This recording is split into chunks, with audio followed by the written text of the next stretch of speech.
toda kumbonzwa Miss Manyara.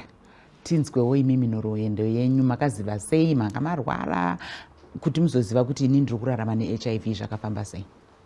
Mazita enyu sitariro. Ndinofara kuvapa nguva ino kuti ndikurukure nezvenhoroondo yangu.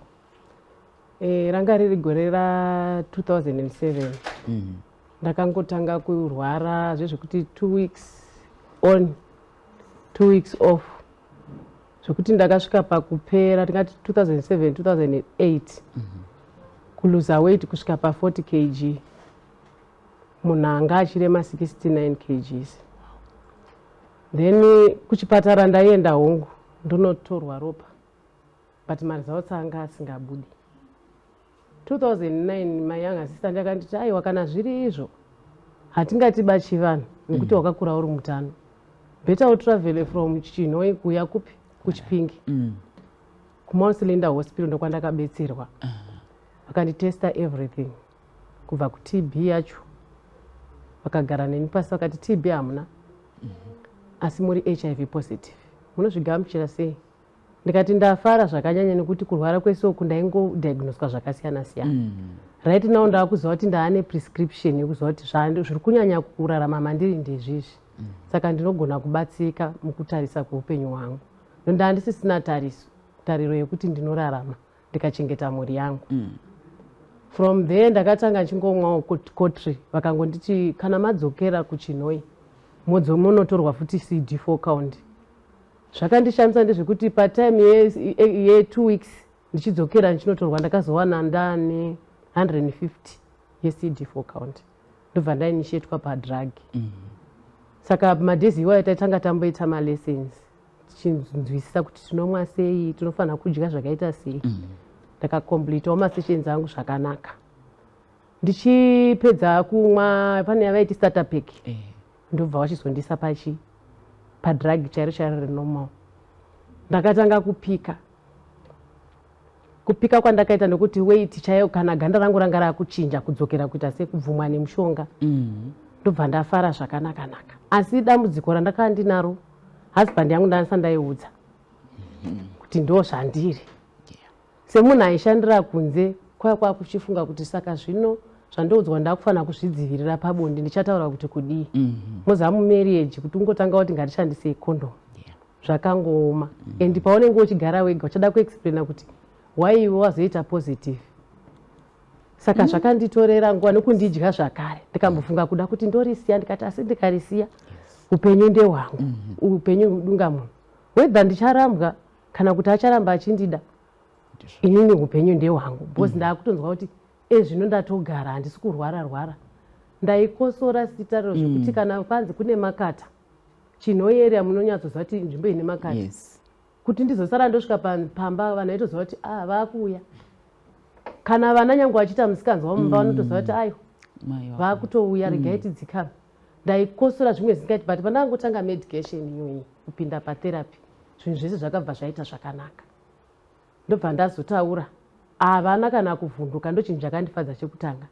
Vakati vanhu zvaita zvakanaka, maybe mabills nemedical aid zvinoita zviri nani. Because yaitopera mari yatozotopa. Ndichigara ndiriko ndingori nemaguche emushonga imwe isiri iyo yandifanira kunge ndichidi ndichimwa. Saka zvakaita zvakanaka nekuti from there ndikakuudzai kuti 2002 ndakaita mwana wangu. From 2002 ndakazoita mwana 2012. Zvakanditadzisa futi kuita mubereko zvokuva positive kwangu nekuti utachiwana unobva wadzikisa zvese.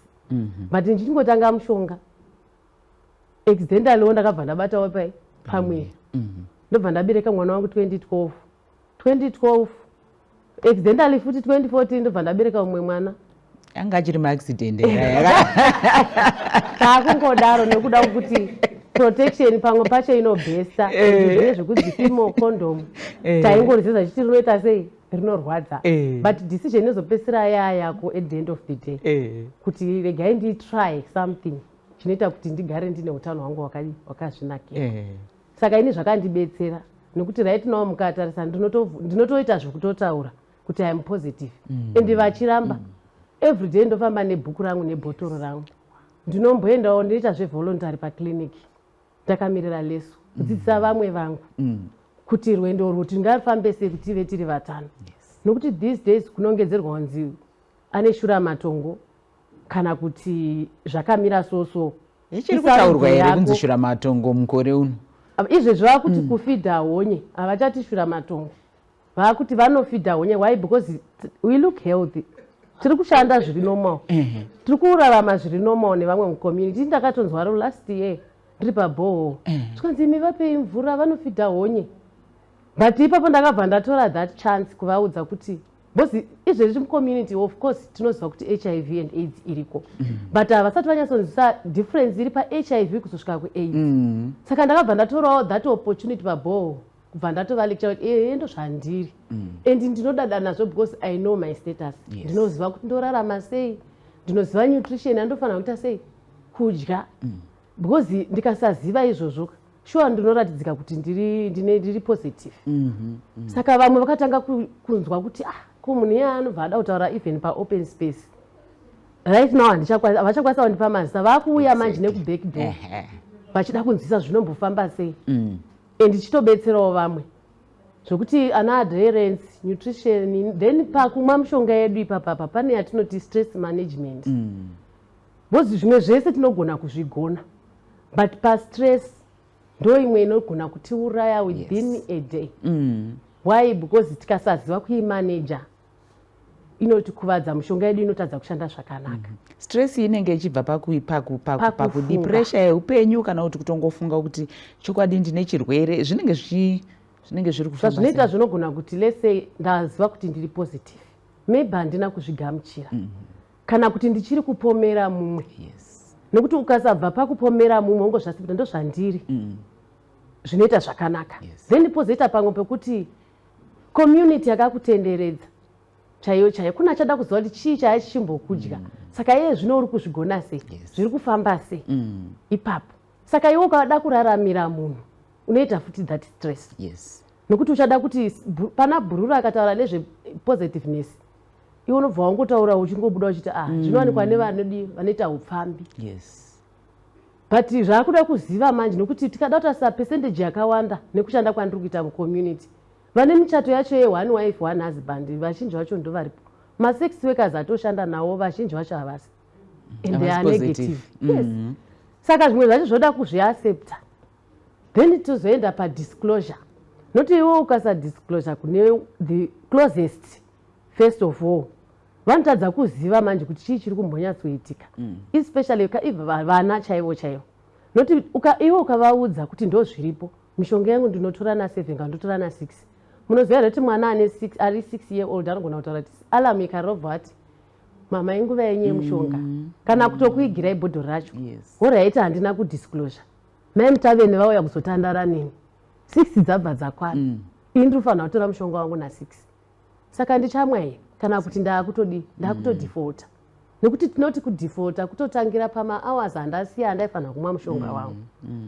Saka zvakangonaka futi kuti ndinge ndichidi vepedyo vazvizive, kana wasununguka nyika yacho ngaizvizive.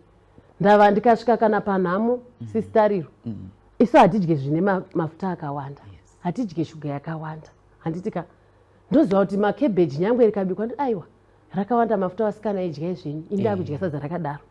Ndezvenguva iyoyo ndipei zvangu kana isina shuga, ndezvenguva iyoyo. Asi ndikanyarara ini ndindokuvara, ndozosvika pakuti mishonga haichadaira system yangu. Tikatarisa kuti ndizoenda kusecond line, right now vari kumwa second line vari pachallenge, iri kunetsa kuwana.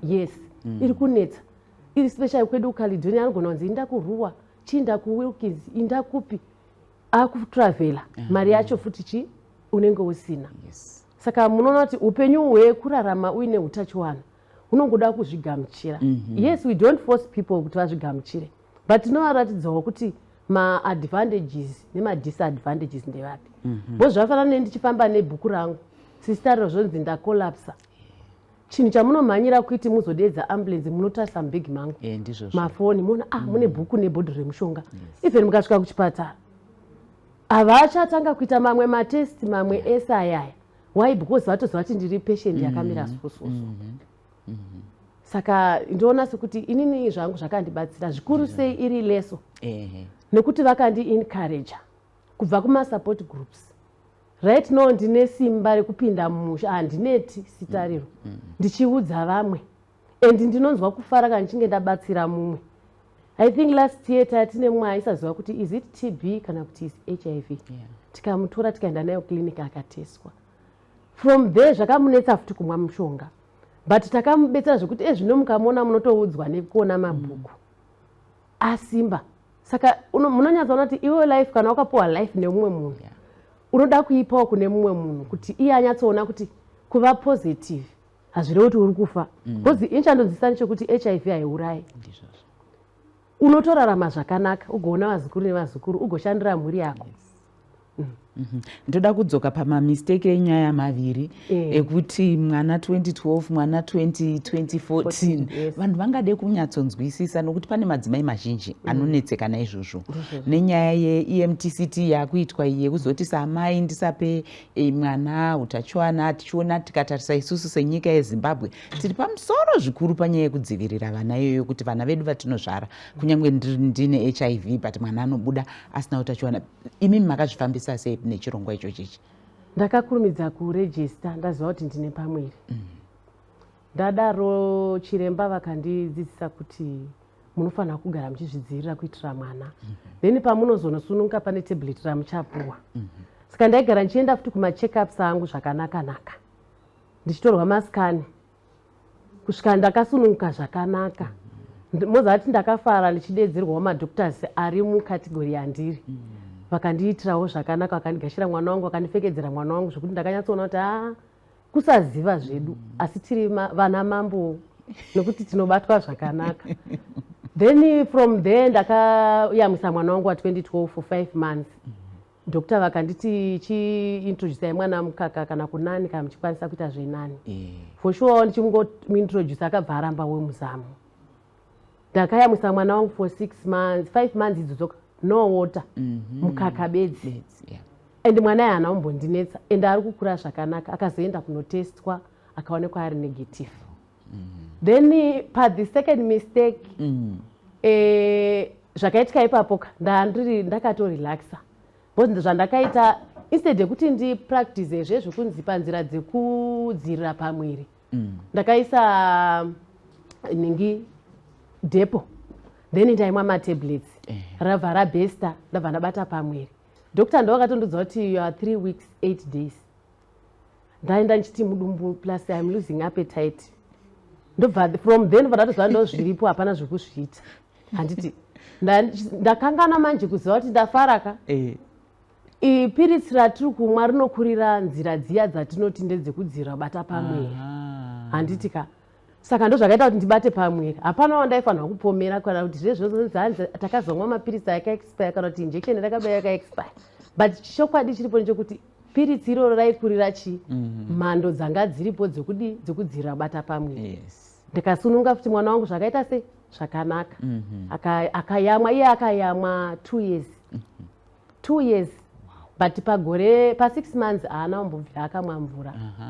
Ndobva ndazotanga kumuintroduceawo ndichiteedzera nzira dzokunyatsonzwisisa. Ipapo ndakabva ndaita yainzi ESC kudzidza kuchengeta mwana wako then ndikazoita after that FMP. Saka hazvina kuzondiomera zvakanyanya nokuti ndaiva ndine ruzivo rwokuti mwana wayo ndomuchengeta sei and nanhasi ari healthy. Akanotestwa zvakare akaonekwa ari negative. Vari kukura zvakanaka vana.